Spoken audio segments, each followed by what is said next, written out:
O aviso foi claro: se matarem tropas americanas, tudo muda.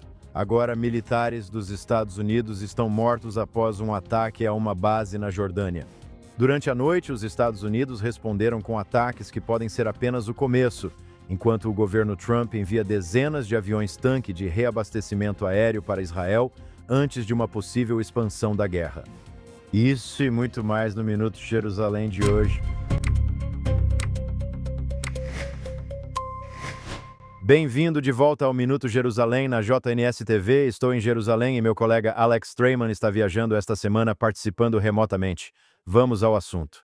Lançamentos na última hora pelo Irã em direção ao Golfo de Aqaba, acionando alarmes lá na Jordânia. Ao mesmo tempo, fomos informados que as FDI interceptaram alguns fragmentos de mísseis. Também durante a noite, 2 militares americanos foram mortos na Jordânia. Não sabemos exatamente a situação dos outros que ficaram feridos no ataque. Um militar está desaparecido. Além disso, o Departamento de Estado dos Estados Unidos emitiu alertas de viagem para Israel, assim como para todo o Oriente Médio. O Departamento de Estado dos Estados Unidos alerta americanos a se manterem vigilantes no mundo, especialmente viajantes. Alex, muita coisa acontecendo aqui nas últimas horas.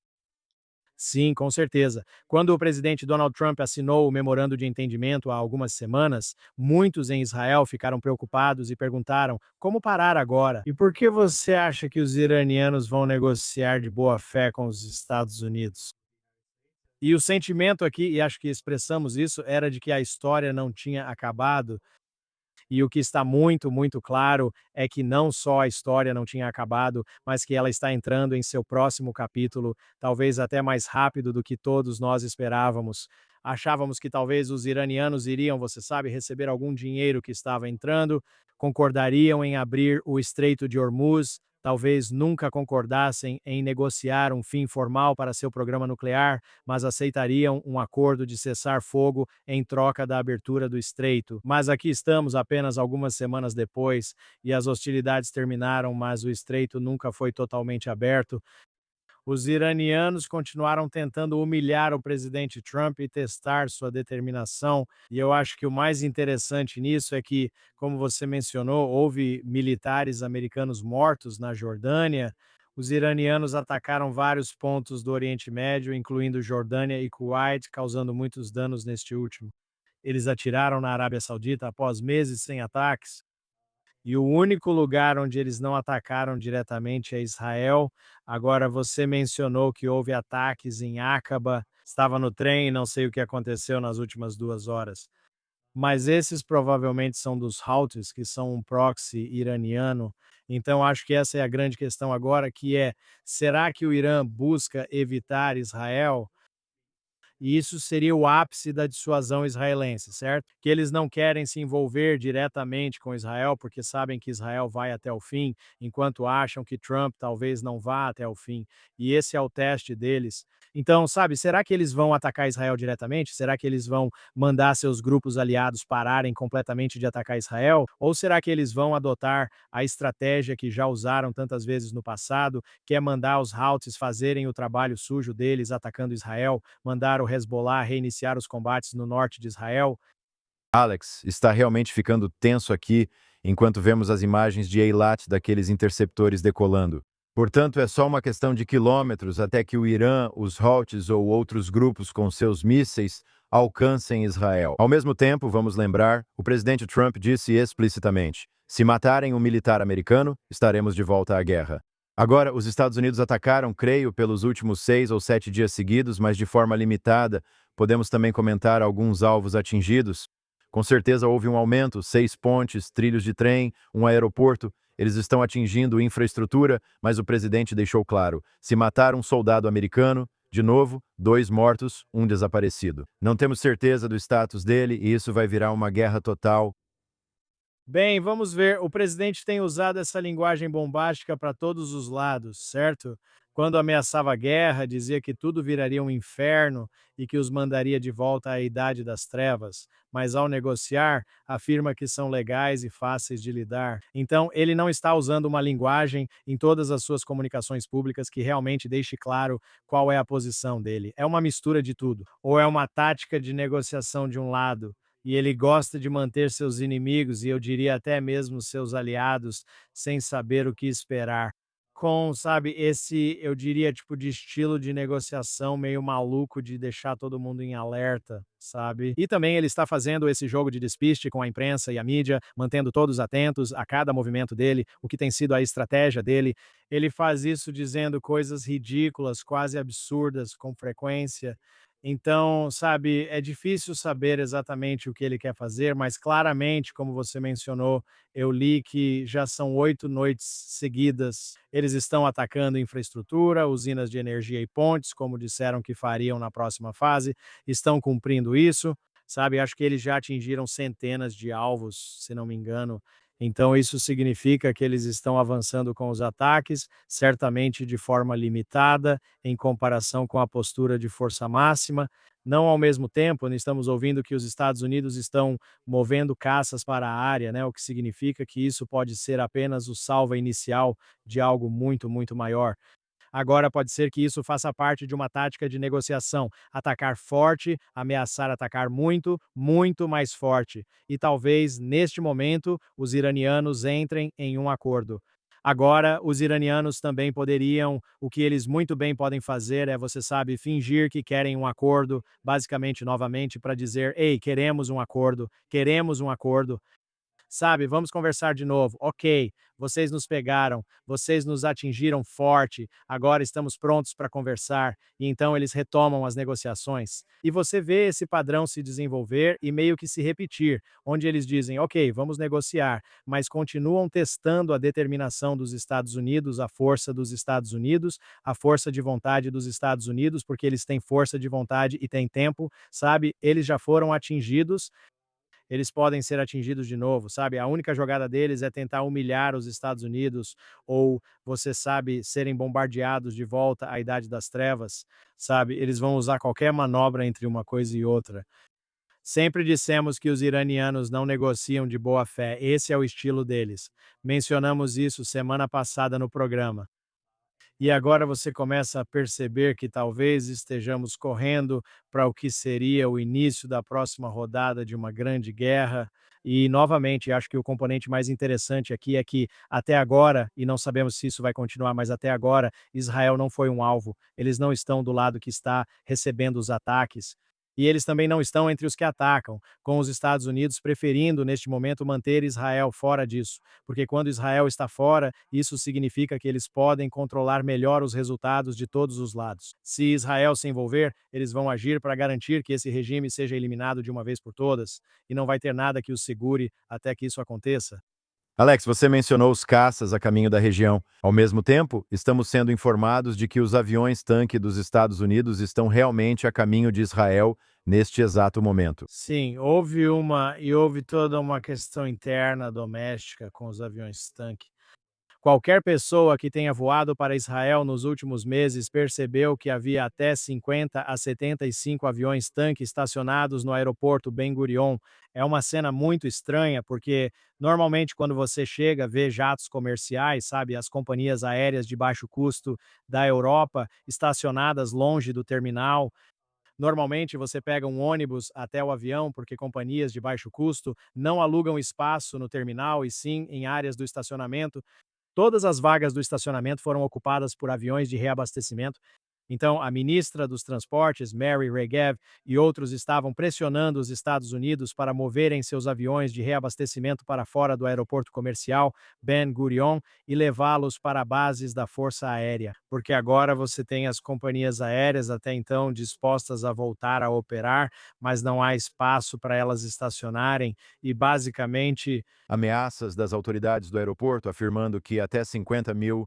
voos podem ser cancelados. Se você pensar nos israelenses que não puderam viajar para muitos destinos durante os 3 anos de guerra, agora que ela terminou, muitos, inclusive eu, estão no exterior e buscando uma oportunidade para sair. E todos os vagas no aeroporto estavam ocupados. Então houve um acordo agora. Você poderia deixar 20 aviões de reabastecimento aéreo em Ben Gurion, o restante precisa ser movido. Agora, com essa escalada dramática, vemos que os Estados Unidos não só não retiram os aviões, como estão trazendo mais. Alex, ao mesmo tempo, No início desta semana, o presidente Trump anunciou que está restabelecendo o bloqueio naval contra navios e portos iranianos no Estreito de Hormuz. Ao mesmo tempo, é claro, o Irã diz: não, nós estamos no controle do estreito, nós é que vamos determinar quais navios podem passar pelo Estreito de Hormuz. Qual a novidade sobre quem controla o estreito? Vamos falar sobre a importância de Trump novamente afirmar que o estreito está fechado. O bloqueio será retomado. Acho que ninguém sabe quem controla o Estreito de Hormuz no momento. O que sabemos é que o Irã voltou a atacar navios dentro do estreito. Omã ofereceu, você sabe, uma passagem pelo sul. Os Estados Unidos têm tentado desminar no estreito. Tem havido ameaças ou alegações de que o Irã atacou navios ou que navios atingiram minas. Os Estados Unidos e o CENTCOM dizem que isso não é verdade. Mas, basicamente, agora o que acontece é que o estreito está efetivamente fechado e ambos os lados estão dizendo que não está aberto. O Irã está dizendo que não está aberto e os Estados Unidos estão dizendo que estão impondo um bloqueio ao Irã mais uma vez. Então, neste momento, basicamente, você tem dois lados dizendo que essa via navegável mais importante. Por onde passa 20% do petróleo e gás do mundo está efetivamente fechada. Ambos os lados afirmam que o memorando de entendimento foi violado, já que o objetivo de abrir os estreitos em troca de cessar-fogo não foi cumprido, pois os estreitos continuam fechados. E por outro lado, tanto o Irã quanto os Estados Unidos estão atirando. Alex, você mencionou que Israel neste momento não está envolvido, mas o primeiro-ministro Netanyahu, esta semana, enviou uma mensagem clara de que, se Israel for atacado, a resposta será severa. Ele disse que não será uma repetição do que aconteceu até agora, será um evento completamente diferente. Vamos conferir o vídeo do primeiro-ministro. Eu digo isso aos iranianos: não tenham medo de nós. Se formos atacados, responderemos com força. Mas isso não será uma repetição, será algo totalmente diferente. Alex, o que você acha desse trecho? Acredito que o primeiro-ministro busca estabelecer uma dissuasão, que é exatamente o objetivo. Isso é muito interessante. Sabe, todo mundo fala sobre como Israel foi além do esperado, e até o presidente Trump disse que Bibi às vezes exagera um pouco, e eu tento conter ele. E basicamente, o que que o primeiro-ministro está tentando fazer? Por um lado, ele está tentando conter o Hamas e eliminar as capacidades deles. O mesmo vale para o Hezbollah. E o que você está tentando fazer é efetivamente criar uma dissuasão. Se o Irã, neste momento, não quer se envolver com Israel, não quer atacar diretamente Israel, sendo que foi Israel quem começou essa guerra, certo? Sabe, agora mesmo você está vendo na Praça da Palestina, em Teherã, há fotos de Trump e de membros da família dele em caixões, e todo mundo está dizendo que vamos matar Trump. Se observarmos o primeiro dia da guerra em fevereiro, quem de fato eliminou o líder supremo Khamenei foi Israel. Certo? Israel fez isso. Agora, obviamente, com o apoio dos Estados Unidos, e talvez eles estivessem abastecendo aviões, com total apoio, sem dúvida, mas foi Israel que realizou o ataque. E ainda assim, você vê que o Irã está muito hesitante em atacar Israel. Agora, isso não significa que a dissuasão vai se manter. Eu não quero prever agora que Israel vai ficar fora dessa guerra. Eu não quero prever que o Irã não vai atacar Israel. Eu não quero prever que os grupos apoiados pelo Irã não vão atacar Israel. Mas, enquanto isso, aqui, pelo menos nesses 8 dias, desde que os Estados Unidos retomaram os ataques, Israel conseguiu efetivamente dissuadir o Irã de atacar diretamente. É bem possível que essa dissuasão continue funcionando. Alex, quero seguir em frente. Tivemos uma entrevista importante esta semana. Estou falando do vice-presidente J.D. Vance, que participou por quase 3 horas do podcast Joe Rogan Experience, um dos mais populares do mundo. O vice-presidente Vance fez algumas de suas declarações públicas mais contundentes até agora sobre a relação entre os Estados Unidos e Israel. Vamos conferir esse trecho. Mas eu sei, sem sombra de dúvida, que houve pessoas dentro do governo israelense tentando realmente nos afastar dessa política porque querem continuar a campanha militar. Há algumas pessoas dentro do sistema deles que nós sabemos, sem sombra de dúvida, que estão manipulando e tentando mudar a opinião pública americana para manter a guerra acontecendo indefinidamente. Novamente, não com algum objetivo específico, mas simplesmente por tempo indeterminado. Então você teve essa entrevista, J.D. Vance, crítico da relação entre os Estados Unidos e Israel, levantando todo tipo de questão, incluindo os arquivos Epstein, dizendo que havia uma conexão ali com os mais altos níveis da inteligência israelense ao que estava acontecendo com Jeffrey Epstein. Mas vamos começar, se pudermos, apenas com o relacionamento geral entre os Estados Unidos e Israel, na visão do vice-presidente dos Estados Unidos. Bem, acho que está muito claro que a visão do vice-presidente é muito semelhante à visão que você está vendo nesse flanco direito do Partido Republicano, o lado do Tucker Carlson, que basicamente diz que Israel é quem dá as cartas na relação com os Estados Unidos.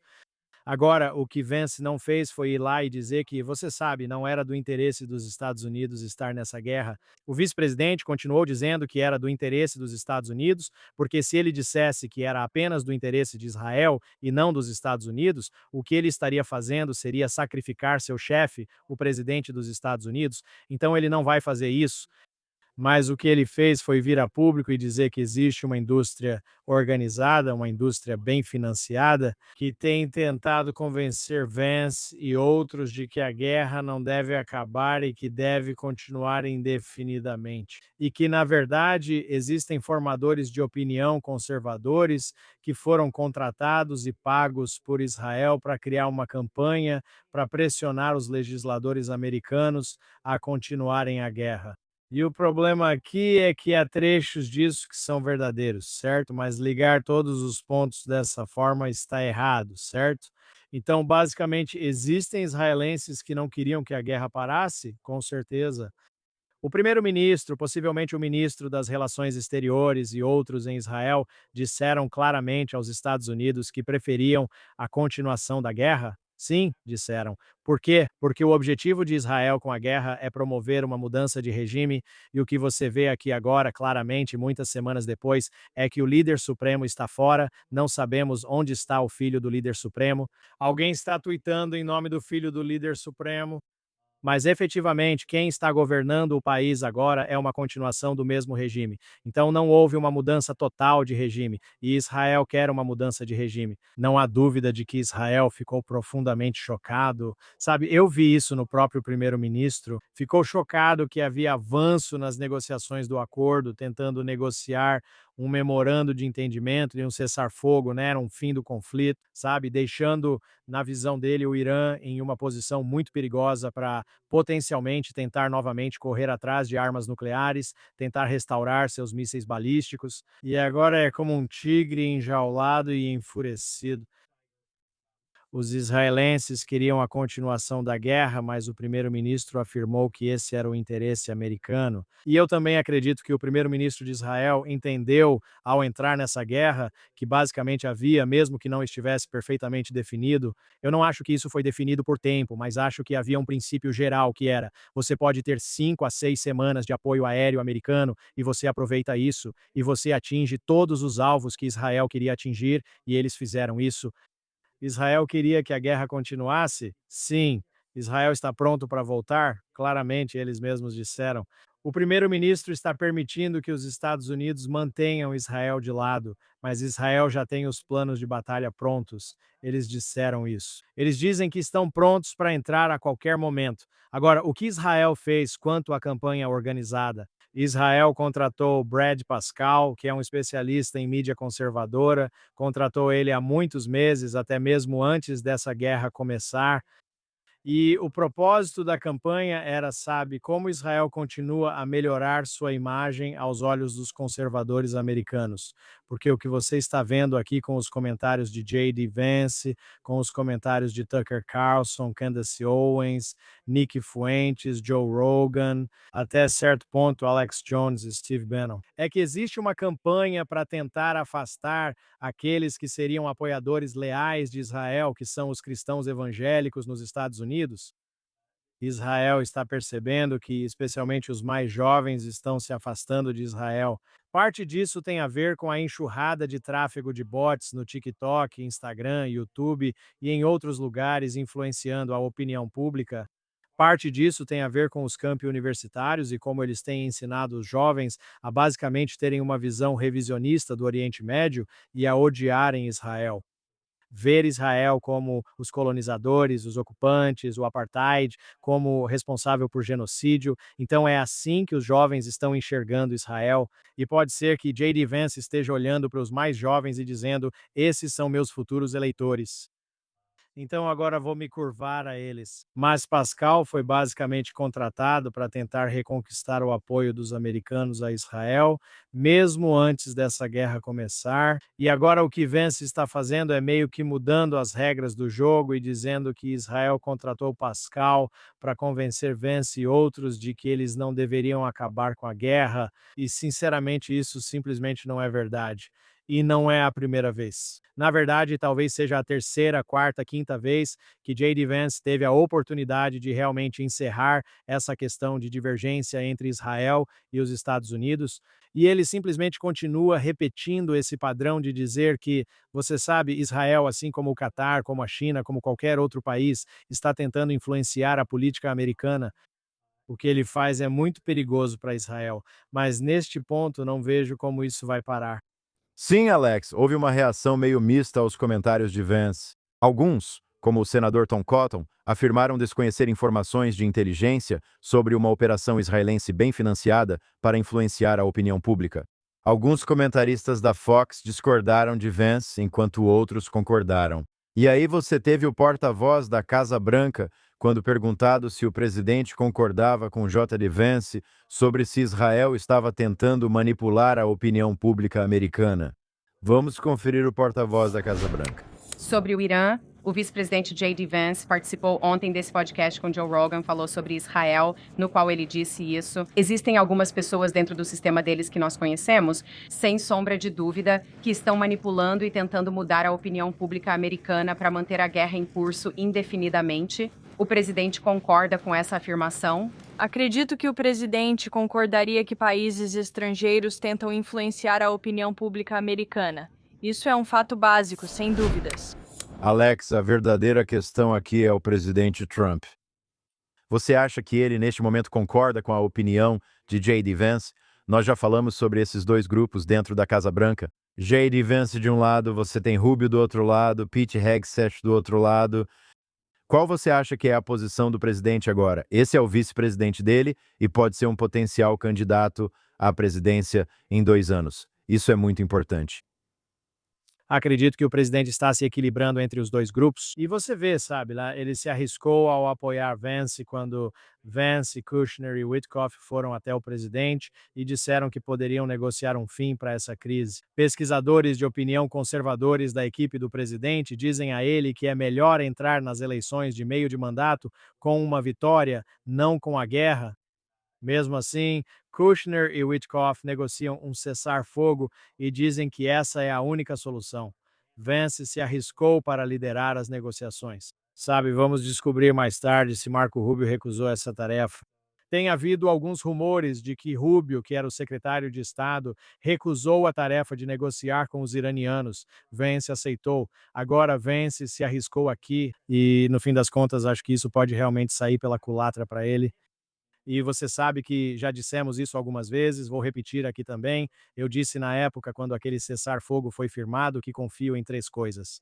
Confio que nossos inimigos querem ser inimigos, e você está vendo os iranianos simplesmente continuarem a fazer o que eu acho que é o comportamento mais previsível que os iranianos poderiam ter. Número 2, eu não diria, aliás, sobre o número 1, que o comportamento previsível é o comportamento racional, certo? Pois sempre disseram que os iranianos são racionais. Eles deixam claro que não agirão de forma racional, mas são previsíveis porque expõem seu sistema de crenças. Muitos ocidentais não querem ouvir o que realmente está sendo dito, no que é um grande problema. Ouça seus inimigos. Número 2 é que você confia na capacidade do primeiro-ministro de lidar com crises muito difíceis.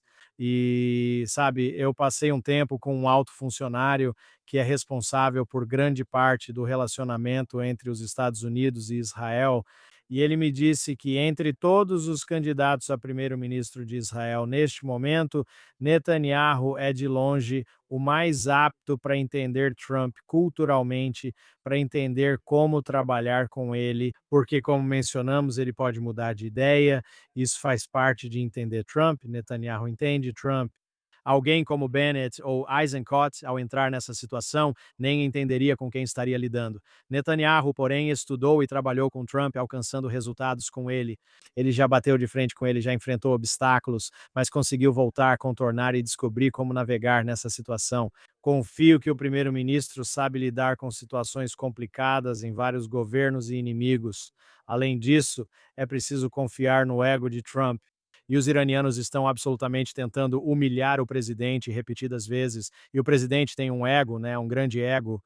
E se isso significar que vai sacrificar a Vance e a negociação dele, ele pode fazer isso. Porque no fim das contas ele não vai permitir ser derrotado pelos iranianos, sendo que ele mesmo disse que os iranianos nunca venceram uma guerra, mas nunca perderam uma negociação. O autor de A Arte da Negociação não vai permitir ser superado pelos iranianos em uma negociação. Alex, vamos continuar aqui, se possível. Você está em Roma, Itália, onde acontecem as negociações desta semana entre Israel e Líbano para um possível acordo de normalização. Pelo que entendi, você tem informações privilegiadas em primeira mão sobre essas negociações. Acho importante compartilhar isso com o nosso público. Bem, eu conversei com alguns altos funcionários israelenses que estiveram diretamente envolvidos nas negociações enquanto estavam em Roma, logo após o término dessas negociações. E eu acho que o mais impressionante que ficou das minhas conversas foi que as negociações foram conduzidas em um ambiente muito amigável, no qual entende-se que tanto Israel quanto o Líbano têm exatamente o mesmo objetivo de tentar ver o Hezbollah eliminado. Sabe, houve um acordo preliminar alcançado há algumas semanas, no qual pela primeira vez o Líbano realmente validou a presença militar de Israel no sul do Líbano. Agora, você viu declarações públicas dos libaneses dizendo que querem Israel fora do Líbano o mais rápido possível.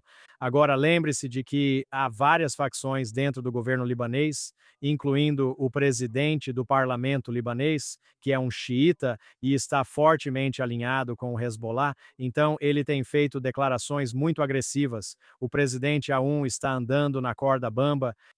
Ele tenta manter o governo unido e quer o Hezbollah fora, mas está sendo ameaçado por eles. O interessante é que a vai se encontrar com o presidente Trump esta semana. É um encontro histórico, a primeira vez que um presidente libanês vai a Washington desde 2009. Eu sei que o primeiro-ministro Netanyahu queria uma reunião com o presidente em Washington antes do encontro com a e cogitou ir ao funeral de Lindsey Graham. Parece que esse funeral foi adiado para o dia 28 de julho, então a visita do presidente a Washington vai acontecer somente depois da visita de A1. Não sabemos o que resultará dessa visita. Está claro que provavelmente A1 vai querer ver algum tipo de financiamento para reparar a infraestrutura danificada por Israel durante sua grande campanha aérea contra o Hezbollah. Mas tanto Israel quanto o Líbano têm interesse simultâneo em ver o Hezbollah enfraquecido, então precisamos ver para onde essas negociações vão. E acho que também é importante destacar que, embora Marco Rubio, secretário de Estado, não quisesse ou não esteja incluído nas negociações entre Israel e Irã, é Rubio. Na verdade, esse é o principal americano que esteve por trás do esforço para negociar entre Líbano e Israel. E já está sendo noticiado, e eu confirmei isso, que haverá uma nova rodada de negociações provisoriamente marcada para o dia 4 de agosto, mais uma vez em Roma. E é importante notar que essas negociações estão acontecendo em Roma. Ambos os lados queriam que as negociações acontecessem um pouco mais perto do Oriente Médio, em vez de serem realizadas nos Estados Unidos, onde as primeiras rodadas aconteceram. Mas ambos os lados, Israel e Líbano, sentem que, de modo geral, a Itália é útil para os dois países, o que é diferente de se essas negociações fossem realizadas na França, onde a França está claramente do lado do Líbano, e eu acho que ainda mais do lado do Hezbollah e muito contra Israel. Então, tanto Israel quanto o Líbano se sentem confortáveis em realizar essas negociações em Roma. Parece que haverá outra rodada, pois ambos os lados podem, acredito, alcançar algum tipo de normalização no futuro. Isso pode incluir cooperação econômica, pode incluir cooperação em defesa e talvez em um futuro mais distante, até mesmo turistas cruzando a fronteira de um lado para o outro. Alex, seguindo em frente, há relatos de que o primeiro-ministro Netanyahu pode estar viajando para os Estados Unidos para se encontrar com o presidente Trump aqui em um futuro próximo. Ao mesmo tempo, se o primeiro-ministro Netanyahu viajar para Nova York em setembro para participar da Assembleia Geral da ONU, o prefeito de Nova York, Zohar Mamdani, está avaliando se ele pode possivelmente prender o primeiro-ministro Netanyahu caso ele entre na cidade de Nova York. Além disso, Mamdani disse que acredita que Netanyahu deveria estar em Haia. Ele é um criminoso de guerra. Vamos conferir esse trecho. Eu acredito que o primeiro-ministro Netanyahu deveria estar em Haia. Ele é um criminoso de guerra que foi acusado pelo Tribunal Penal Internacional. E o que você vai perceber é que essa é uma opinião compartilhada por muitos, simplesmente por causa do que as ações dele causaram ao longo desses últimos anos. Também já disse que vou seguir as leis que temos aqui na cidade de Nova York, porque acredito que é importante seguir a lei como líder que preside nossa cidade, e isso é algo que pretendo fazer. Desculpe, não entendo o que isso significa. Ou seja, tudo o que a lei permitir que eu faça na cidade de Nova York, é isso que vamos fazer, mas não vamos criar nossas próprias leis para esse fim. O que a lei permite você fazer? Essa é uma conversa ativa com o nosso departamento jurídico para ver quais são as possibilidades que temos aqui no nosso município. Alex, faz sentido acreditar que o primeiro-ministro Netanyahu seria preso se fosse a Nova York em setembro? Acho que é muito instrutivo olhar os tweets de Mike Waltz, que é o embaixador dos Estados Unidos nas Nações Unidas, se pudermos mostrar isso na tela. Mas Waltz basicamente está dizendo que o que Mamdani está fazendo é teatro político. E ele está explicando que os Estados Unidos não são signatários do Tribunal Penal Internacional. É como Israel, os Estados Unidos não fazem parte desse tribunal de fachada, que é o Tribunal Penal Internacional. Sabe, há outros que estão apontando que não houve julgamento, não houve veredicto, certo? Só houve, você sabe, um pedido de mandado de prisão. E, enquanto isso, não há jurisdição porque os Estados Unidos não são membros nem parte nesse processo. E o segundo ponto é que, se o primeiro-ministro vier a Nova York para falar nas Nações Unidas, chefes de Estado têm imunidade diplomática para falar nas Nações Unidas. É por isso que, ao longo dos anos, líderes iranianos falaram nas Nações Unidas, líderes palestinos também vieram falar nas Nações Unidas, porque as Nações Unidas, basicamente, oferecem imunidade diplomática para chefes de Estado, e Netanyahu certamente é um chefe de Estado. Então, Waltz está chamando isso de teatro político. O primeiro-ministro sempre valorizou, sempre que possível, a oportunidade de subir ao palco das Nações Unidas para apresentar o caso de Israel ao mundo. Este é um lugar que Netanyahu conhece muito bem. Ele foi ex-embaixador de Israel nas Nações Unidas. Esse foi um dos primeiros passos em sua carreira diplomática. No ano passado, ele falou lá. Então, eu acho que se as datas coincidirem, a situação é muito complicada este ano por causa do calendário, por causa dos feriados judaicos, e o feriado de Sukkot basicamente cai durante essa semana de alto nível nas Nações Unidas. Mas, sabe, vamos ter que ver se o primeiro-ministro vai. Mas com certeza Mamdani não tem nenhuma autoridade para prender o primeiro-ministro. E eu também ouvi outros nova-iorquinos comentarem que, olha, o JCCRC, na verdade, um dos grupos judaicos em Manhattan, que provavelmente é um grupo bem liberal, dizendo que o prefeito deveria lidar com questões domésticas, e você não contrata, você não elege um prefeito de uma cidade para lidar com política externa. Política. Esse simplesmente não é o papel de um prefeito. E então, como o Mike Waltz disse, é literalmente só teatro político acontecendo aqui. Alex, ainda temos tempo para discutir mais um tema esta semana, a relação entre Estados Unidos e Israel.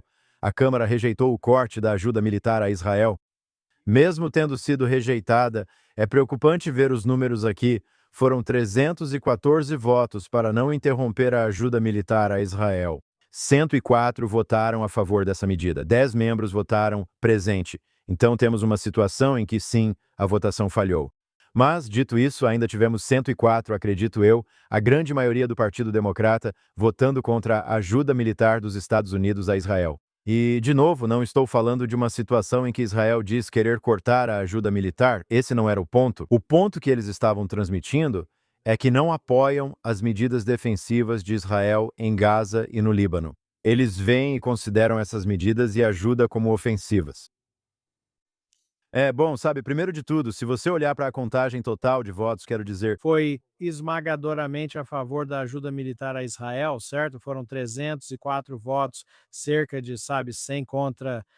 ah, Praticamente todo republicano, pelo que vi na votação, votou a favor da ajuda. Acho que talvez tenha tido, sabe, um dissidente ali no Partido Republicano, alguns votaram presente, mas basicamente a esmagadora maioria dos republicanos quer ver a ajuda militar a Israel continuar e cerca de metade dos democratas votou contra uma ajuda militar, o que talvez seja um pouco encorajador.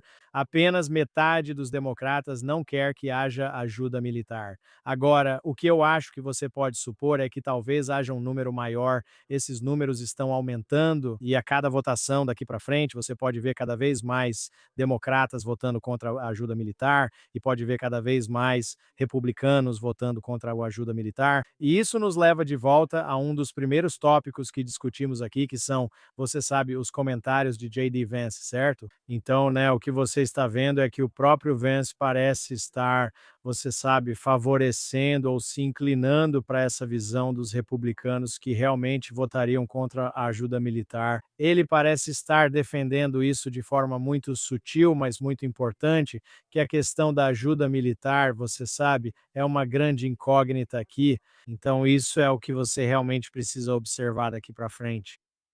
Novamente, é uma situação difícil. Eu acho que para o primeiro-ministro de Israel, ele já deveria perceber e reconhecer que cada vez menos americanos querem ver ajuda militar para Israel. Mesmo que o argumento para a ajuda militar a Israel seja fortemente favorável aos Estados Unidos, eu recomendo que todos ouçam e leiam alguns dos textos de Yoram Edinger, que, na minha opinião, defende esse ponto melhor do que qualquer um. A ajuda militar a Israel é, na verdade, uma grande vantagem para os Estados Unidos, em termos do que os Estados Unidos realmente recebem em troca desse relacionamento. Sei que Ron Dermer, ex-embaixador nos Estados Unidos e ex-ministro de Assuntos Estratégicos, sempre afirmou que o argumento é fácil de defender, mas as pessoas não conseguem apresentá-lo. O benefício que os Estados Unidos recebem vale muito mais do que os 38 bilhões de dólares pagos ao longo de 10 anos.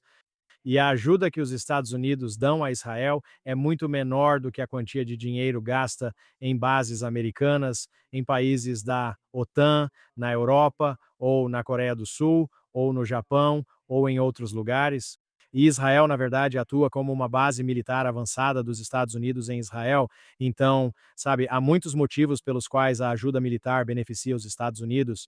Mas agora, com Israel se tornando uma potência econômica, é importante perceber o clima político e não dar chance aos democratas ou republicanos de dizer que Israel não deveria receber isso. Israel deveria propor formar outro tipo de parceria, como um fundo de defesa conjunto para o qual tanto os Estados Unidos quanto Israel contribuam para desenvolver soluções contra mísseis inimigos, como o Domo de Ferro, criado em parceria.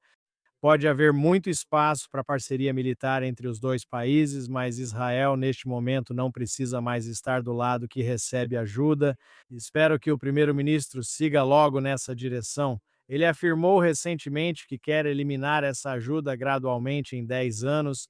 Sabe, eu acho que você deveria considerar eliminar essa ajuda em um período de um ano e deixar isso para trás. Ok, talvez para o orçamento de 2027, tudo bem, ainda vamos lidar com isso.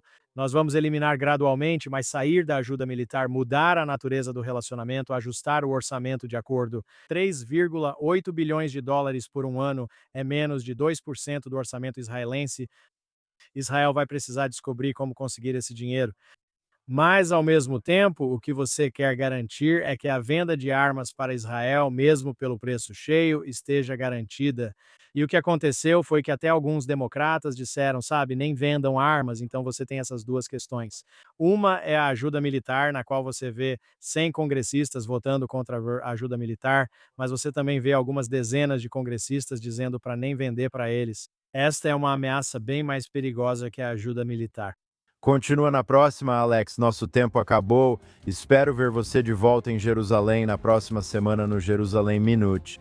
Ele é Alex Trayman, CEO da JNS. Meu nome é Josh Haston, correspondente da JNS. Quero agradecer ao pessoal que trabalha nos bastidores aqui na JNS TV. Deixe um super agradecimento, inscreva-se e não se esqueça de acessar jns.org para todas as notícias mais recentes de Israel, do Oriente Médio e de todo o mundo judaico. Nos vemos na próxima semana aqui no Jerusalém Minute na JNS TV.